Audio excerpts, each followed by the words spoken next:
we're going to go ahead and launch in here. This is, once again, Team Mystic versus the Magicians. So, let's go ahead and get started here. Traveling to Route 66.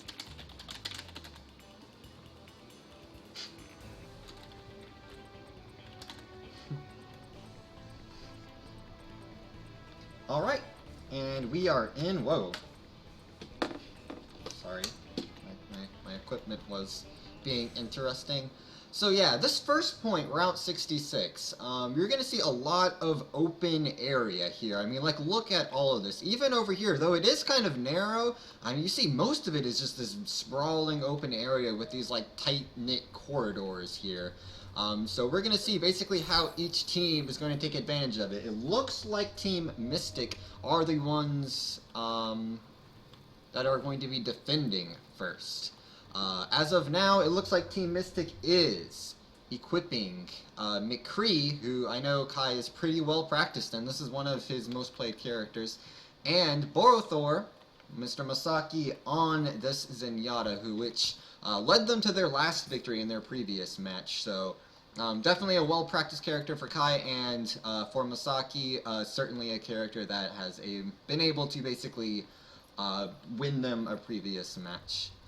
On the other hand, for this team, the Magicians, we see a Winston who will be able to pounce on them very quickly, and we also have a Ana who basically will be able to take care of the initial sort of narrowness of this first point. In addition to healing Winston, they'll be able to try to snipe out some of that healing that will be coming out from Masaki. So we'll see how this goes. Winston jumping in on the cart, goes ahead and lays down a shield. We've got Team Mystic sort of just like supplying some spam, and Winston is going ahead and focusing down the healer Masaki. Masaki's caught between a rock and a hard place, or should I say an Ana and a big old gorilla, which causes Kai to sort of have to play very cautiously here because, I don't know, the Magicians are looking very, very healthy, and Kai's sort of having to back up. McCree is not the best Winston buster. In fact, we kind of see Winston doing a very easy job of sort of pouncing on him and sort of just like letting him go. I definitely foresee change of classes here for Team Mystic, or at least I can only hope so. And just like that, Masaki's going to go ahead and go Reinhardt. It looks like Kai is sticking with the McCree, no, deciding what to do, and they go ahead and pull out the Pharah, which is pretty good for dealing with Winston. He's only able to jump up at you here and there, whereas Pharah is going to be able to do a lot of basically jumping up and making sure that nothing gets around them. Masaki with a really great pin onto Dice is going to be able to put out a lot of damage and goes ahead and takes them down with assistance from Kai. And we've got, wow, Masaki just being super aggressive with his Reinhardt, but why not? He's got a whole bunch of health. But not really anymore, actually. We've got, ooh, mother versus daughter duel right in there. Missed a little bit of it, but it looked like it was just a couple rockets and Kai was able to take down that Ana. So, looks like Team Mystic are going to be able to hold this point for a little bit, but time left on the clock. It looks like the Magicians have 2, maybe even 3 pushes left in them. So, looks like they decide to basically take this same lineup. They're basically just going to sort of see what Team Mystic is doing.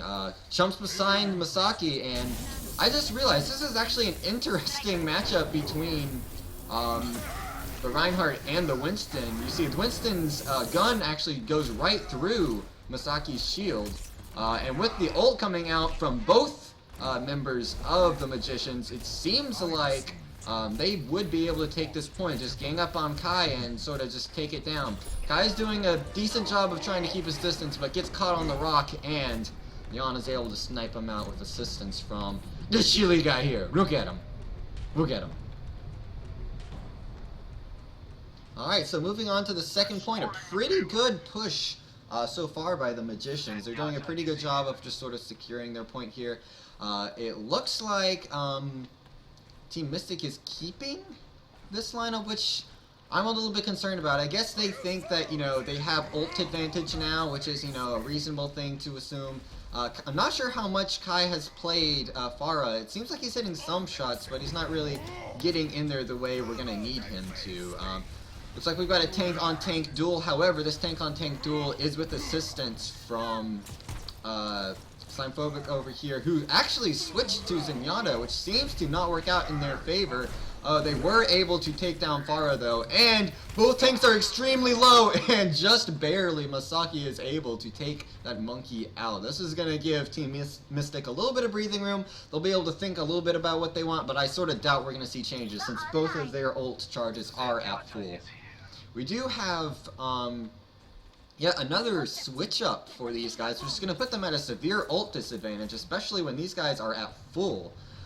We have Dice actually now on Zenyatta. That was not who was playing him previously.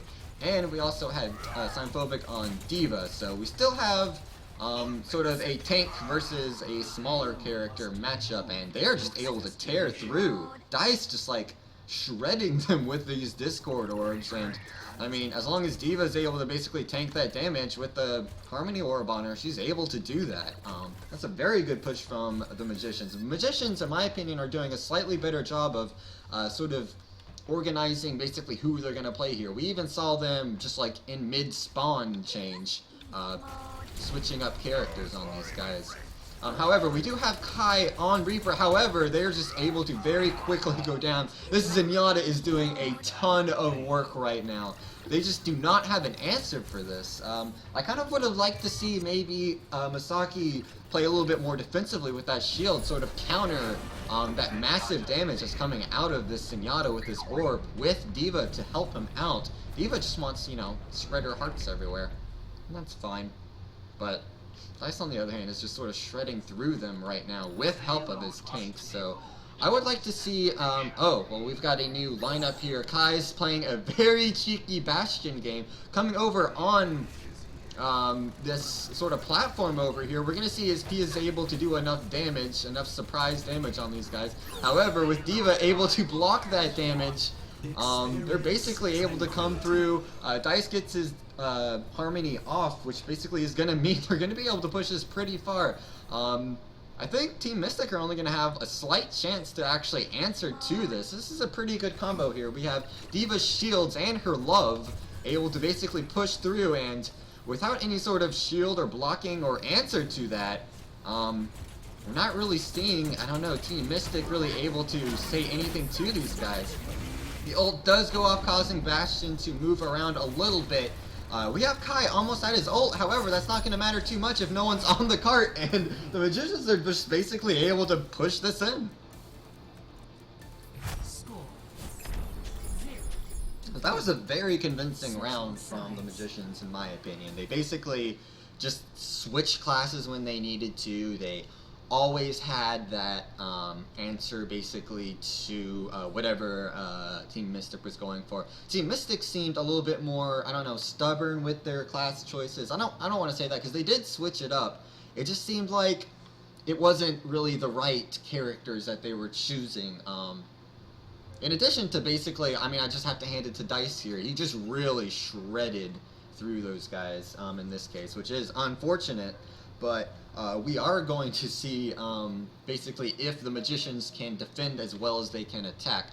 We do already see a Torbjorn coming up from these guys, so we're going to basically see if it's as good as it is in quick play, because Torbjorn quick play on this map is sometimes just the most ridiculous thing. You set your turn up here and it's just very hard for these guys to have an answer for it. However, they might have the exact correct answer for it here. We have Kai on the Hanzo currently, who is a pretty good Torbjorn counter. He's just able to sort of chuck a few arrows up at the turret and able to get it down. However, is the Hanzo going to be able to poke out with Slimephobic up here? We're going to have to see if he's able to basically counter this Torbjorn. Now, the turret is in a much more exposed slot. You usually see it like around here, that way, you know, the team has to, you know, sort of peek these corners, but since it's here, we have this huge line of sight that the Hanzo is able to snipe this off. I see this turret going down very quickly, unless their plan is to hold from back here. I'm not sure about this turret position. But we'll see if Team Mystic can go ahead and push it through for the coin flip. If both teams push all the way to the end, we are going to be seeing a coin flip. So Team Mystic is not out of this yet. Borthor are taking a lot of the damage while Kai is just sort of able to spam out this turret. It looks like his arrows are going slightly above, but they do manage to take that out. Masaki basically being a human shield, which actually worked out very well for them. Hanzo would have had a difficult time with the line of sight there, but because he had his nifty tank there, he was basically able to just deal with that turret. Very low cost, very low time loss for them. We do see the tank, the turret taking a lot of damage. However, oh yeah, with this Hanzo play just sort of peeking out. He's taking a lot of damage though, doing all of this peeking. Meanwhile though, Masaki is being a genius and going ahead and pushing that cart, just dodging a bunch of damage, and he's not really worried. He knows that Zenyatta is playing defensive. But Zenyatta sort of caught on to that, and now he's forced to drink his health juice. And oh, now they're dropping down for him. This could be a really good chance for... Oh, I did not actually notice that Kai went down earlier. So yeah, both of them dropping down here is going to spell defeat for Masaki.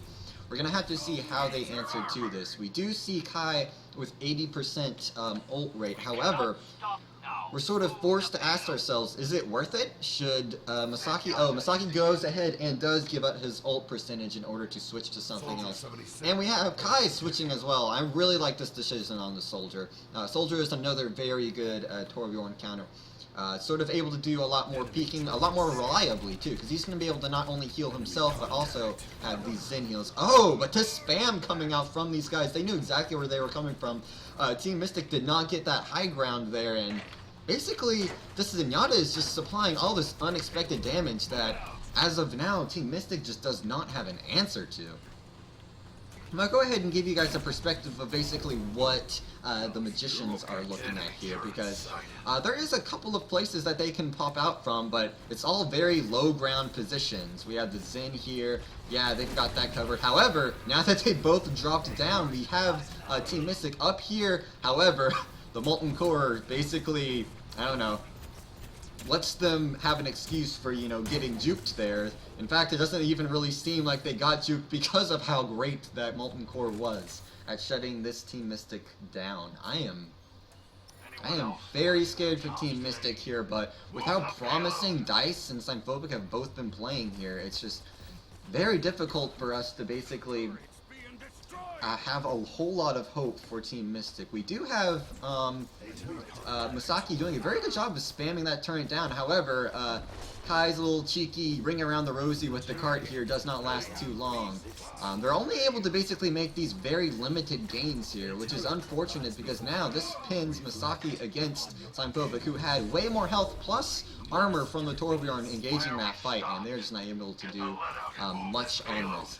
We do see Kai with his ult up and Masaki with his ult up, so this is basically going to be their last chance to push. They're going to have to make sure that, you know, Masaki ults in, so that way they don't have to worry about dying. Masaki's able to ult in as, or sorry, yeah, Kai's able to ult in as well. We do see, Masaki taking a lot of health damage. Why are they not ulting in? This is their one shot at actually getting this. Are they not looking at the time? Okay, here we go. Here is the ult in. So we do have, the doubles in ult though. Yeah, I was afraid of that. Maybe that's what they were sort of trying to fake out. And if that was the case, they were trying to basically get Symphobic to pop that early. They were not able to do it, and this is a very convincing, very strong round for the Magicians, who have become victorious in this match 6. So we will see the Magicians moving on and Team Mystic going into the losers bracket. Looks like the play of the game is Warthor basically able to run through and take down this Sin with a very nice pin on the monkey, but man, it was just unfortunately this is the least close game we've seen so far, which I think is really just due to the supreme class choices of the Magicians. We saw that, you know, skill-wise they were basically able to take these team fights pretty evenly, but it's just like the Magicians always had that class advantage. They always basically had something that was forcing the Team Mystic to have an answer to, but because Team Mystic didn't always have that answer, kind of like me in, class. Basically, that's how that match turned out. So, once again, thank you for joining us here at Skia's Ulti-Duo Overwatch tournament. This was match 6, Team Mystic versus the Magicians. We will see Team Mystic moving down and facing, I believe, whoever is the victor of the losers bracket. So, still in it is One Fish, One Keg, Pigeon Division, and Team So-So.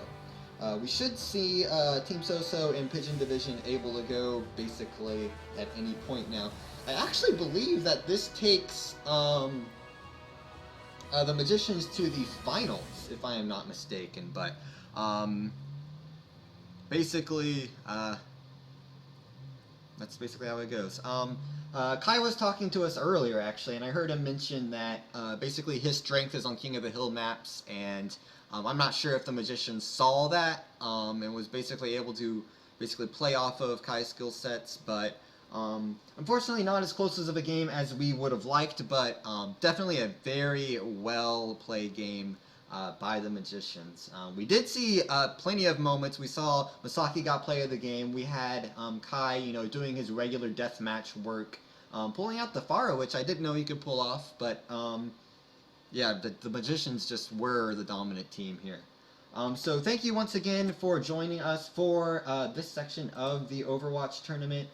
We are going to be taking a quick break. I'm going to be doing a little bit of streaming myself outside of the tournament, so if you'd like to stick around, you are more than welcome. However, that's basically going to wrap up Team Mystic versus the Magicians. So we're going to take another little break here. So if you guys want to stick around, that's fine. If not, I will see you guys for the loser versus bracket matches to be coming up in the week to come.